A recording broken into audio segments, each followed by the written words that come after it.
Doctor اشرف آصف جلالی صاحب کے شاگرد شاہد عمران جلالی صاحب سے سوال ہے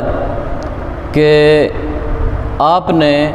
قبلہ پیر سید عرفان شاہ صاحب کو کتنا فنڈ دیا ہے جو کسی مقصد کے لیے آپ نے دیا ہو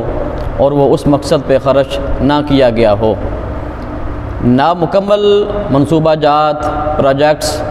ہوتے ہیں اور تعمیری حوالہ سے اور ڈاکومنٹیشن کے حوالہ سے کئی ایسے معاملات ہوتے ہیں کہ سارا کچھ ہونے کے باوجود، پیسے ہونے کے باوجود، وسائل ہونے کے باوجود آپ اپنے مرضی کے مطابق وہ کام نہیں کر پاتے۔ کچھ مسائل ہوتے ہیں، کسی پروجیکٹ کے لیے سب سے پہلے زمین کے مسائل ہوتے ہیں، پھر نقشے کے مسائل ہوتے ہیں، بعض اوقات فنڈنگ کے مسائل ہوتے ہیں۔ تو آپ نے قبلہ حجت الاسلام پیر سید محمد عرفان شاہ صاحب مشہدی زیدہ مجدہ زیدہ عزہ زیدہ شرفہ آپ کے متعلق اتنے نازیبا الفاظ اور پھر اتنے گھٹیا الزامات کرپشن کے، جھوٹے پروجیکٹس کے، تو بھئی آپ کیا ثابت کرنا چاہتے ہیں کہ آپ کے جو استاد ہیں ڈاکٹر صاحب، تو قبلہ حجت الاسلام تو ان کے بھی استاد ہیں، تو کیا اساتذہ کا یہ صلہ ہوتا ہے کہ ان کے اوپر بے بنیاد اور من گھڑت قسم کے اس طرح کے الزامات لگائے جائیں جن کی کوئی بنیاد نہ ہو، جن کی کوئی بیس نہ ہو؟ تو بھئی کیا اس عمر میں شاہ صاحب نے کرپشن کرنی تھی؟ کیا عمر کے اس حصے میں آ کر شاہ صاحب نے زکوٰۃ کے پیسے کھانے تھے جو دوسروں کو بتاتے ہیں کہ بھئی سادات کے لیے زکوٰۃ جو ہے وہ جائز نہیں ہے، تو دوسروں کو مسئلہ بتانے والے عرفان شاہ صاحب کیا زکوٰۃ کھائیں گے؟ کیا وہ مدارس کے نام پہ، غرباء، یتیموں، مسکینوں کے نام پہ فنڈ کر کے خود کھائیں گے، اپنی اولاد کو کھلائیں گے؟ کیا شاہ صاحب کے ایسے حالات ہو گئے ہیں نعوذ باللہ؟ کیا آپ کیا ثابت کرنا چاہتے ہیں؟ خدا کے لیے آپ کو تھوڑا سا اس میں سوچنا چاہیے، غور کرنا چاہیے، فکر کرنا چاہیے کہ ہم کس ہستی کے بارے میں کتنے گھٹیا الزامات لگا رہے ہیں۔ اور علمی گفتگو وہ ہوتی رہتی ہے اور علمی حوالے سے مباحثے ہوتے رہتے ہیں، معاملات ہوتے رہتے ہیں، مناظرے ہوتے رہتے ہیں، سارا کچھ ہوتا ہے، لیکن اس کا مطلب ہرگز یہ نہیں ہے کہ آپ ذاتیات پہ اتر آئیں اور ایک شخص کو آپ اتنا تنقید کا نشانہ بنا لیں کہ آپ اس کے متعلق لوگوں میں جو ہے وہ اس طرح کے پروپیگنڈے شروع کر دیں اور لوگوں سے آپ یہی کہہ رہے ہیں نا کہ وہ قابل اعتماد شخصیت نہیں ہے یا وہ کرپٹ ہیں، تو اس سے آپ کیا ثابت کرنا چاہتے ہیں؟ اور الحمدللہ ثم الحمدللہ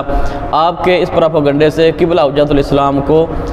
انشاءاللہ اللہ کے فضل سے کوئی نقصان نہیں ہے، اس میں آپ اپنا نقصان کر رہے ہیں۔ خدا کے لیے ایسے ہتھ کنڈوں سے باز آ جائیں، یہ مسلک کے لیے بھی اچھا نہیں ہے، آپ کے لیے بھی اچھا نہیں ہے، آپ کے اساتذہ کے لیے بھی اچھا نہیں ہے۔ تو اگر آج آپ اپنے استاد کے ساتھ ایسا کر رہے ہیں تو کل کو آپ کے شاگرد بھی آپ کے ساتھ ایسا ہی سلوک کریں گے، لہٰذا